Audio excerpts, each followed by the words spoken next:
I want to tell you something shocking that is happening right now. Because what Donald Trump did was not just rude or careless. It was disturbing and wrong. Yes, Donald Trump actually touched a camera he should not have touched. You heard that right? It was not a metaphor. He literally reached out and touched a news camera during one of his appearances. And what surrounded that moment tells us everything about who he is and how he sees power. Let's start with where this happened. It was during a memorial for Charlie Kirk, a solemn event where they were awarding Charlie the Presidential Medal of Freedom. People were there to remember a man, to honor a life. But Donald Trump turned that moment into a spectacle about himself. He made disgusting remarks about Charlie Kirk's widow, Erica Kirk. He said things like, "You wouldn't believe how beautiful she is," and added, "They do go together on occasion. Beauty and brains, not often, but sometimes." It was demeaning, tone-deaf, and cruel, especially to say it at a memorial. He claimed he had not met her before, but that was a lie. She had competed in a Miss America pageant hosted at one of Trump's hotels. He knew who she was. He always knows. For him, it is never about respect. It is about possession and control. Then, within 12 hours, he made even more revolting comments, one about a reporter, another about his press secretary, Caroline Levitt. To the reporter, when asked a serious question about China and Latin America, he replied, "I just like to watch you talk." He said it twice. That is not politics. That is predatory. And then to his press secretary, he said, "Her lips move like a machine gun." Imagine any other president saying something like that on camera. The world would erupt. But because it is Trump, people shrug and say, that is just Trump being Trump. No, it is Trump being dangerous. And then there was the camera moment, the one that said more than words. During an event, while cable news cameras were filming, Trump spat on the ground and, as if marking territory, reached out and touched a camera lens that was not his to touch. You could see the crew recoil. That was his way of saying, "I control what gets seen." And that gesture is more than rude. It is symbolic. Because when someone in power touches a camera, they are not just touching metal and glass.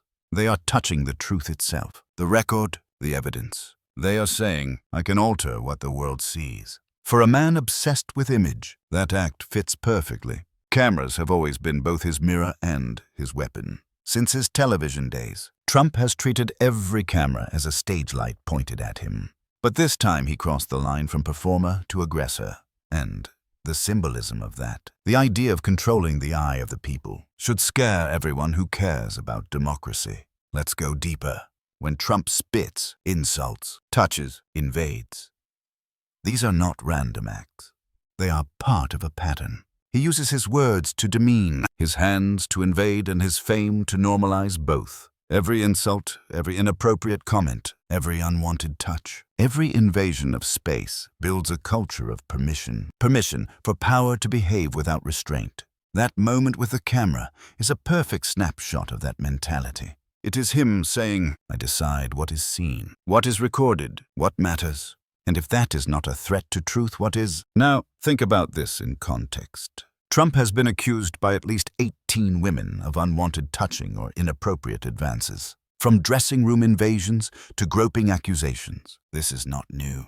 It is a through line in his public life. From bragging on the Access Hollywood tape that he could grab women because he is famous, to his on-stage remarks about the bodies of female journalists and politicians. It has always been about dominance. And in front of the camera, that instinct never shuts off. The pattern repeats. A woman speaks, he interrupts. A journalist questions him, he mocks her voice or looks her up and down. A camera records him, he wants to control it. It is all connected, the words, the actions, the gestures, power without boundaries. During the same sequence of events, he even commented about his own body, comparing himself to Joe Biden and joking that his legs were slightly heavier. He said, "You will not see me in a bathing suit."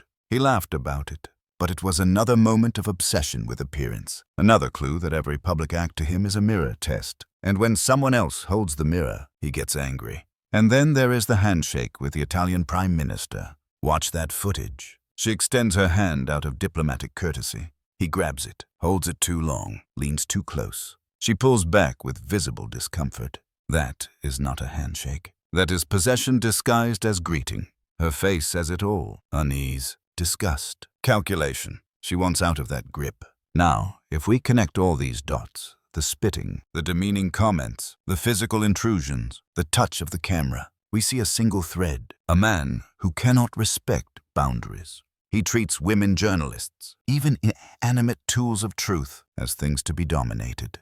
He wants control not just of people, but of perception itself. Touching that camera may seem small, but think about what it means. The camera represents accountability.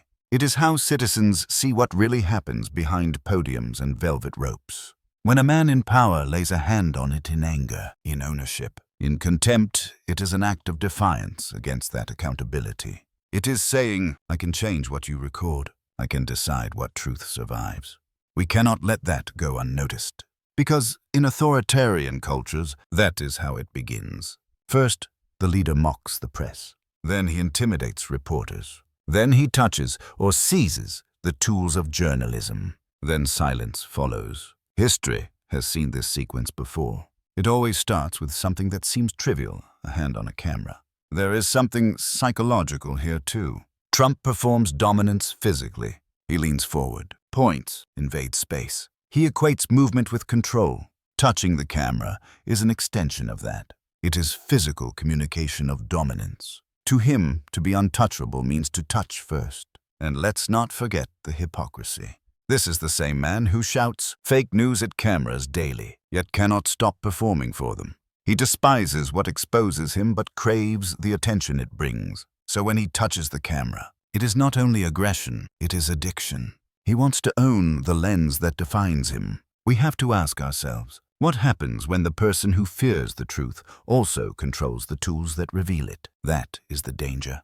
When a public figure manipulates media, mocks victims, and physically interferes with documentation, he is not just breaking decorum. He is attacking the foundation of public record. The reaction to all this has been predictably divided. Supporters laugh it off. Critics call it disgusting. But the real question is not about political sides. It is about what kind of behavior we are willing to tolerate from the powerful. If we allow this, the touching, the insults, the disrespect to become normal, we are lowering the bar for every leader who follows. Now let's shift briefly to another layer, the response from others in power. When asked about his remarks and behavior, few within his party condemn him. Some even defend it as just humor. But if this were any other public servant, a governor, a senator, a CEO, it would be a scandal ending their career. The silence of his allies is complicity. It tells every future leader that there are no limits if your crowd cheers loudly enough. We have seen women journalists, aides, and staff members navigate their proximity to him carefully, knowing that one stray question, one gesture, can provoke a sneer, a nickname, or worse, a public insult. And yet he continues to act like nothing is wrong. That is not strength. That is decay. In the middle of all this, you can see one person who refused to back down. Governor Janet Mills of Maine. She once stood up to Trump when he threatened to cut federal funding to her state. He told her, "You better do it or you will not get any money." Her response was simple, "See you in court." And she won. That is what courage looks like, boundaries defended by action, not words. So here is the real takeaway. The issue is not just a camera or a comment. It is the erosion of respect in public life. It is the idea that those who lead can touch anything, say anything, do anything without consequence.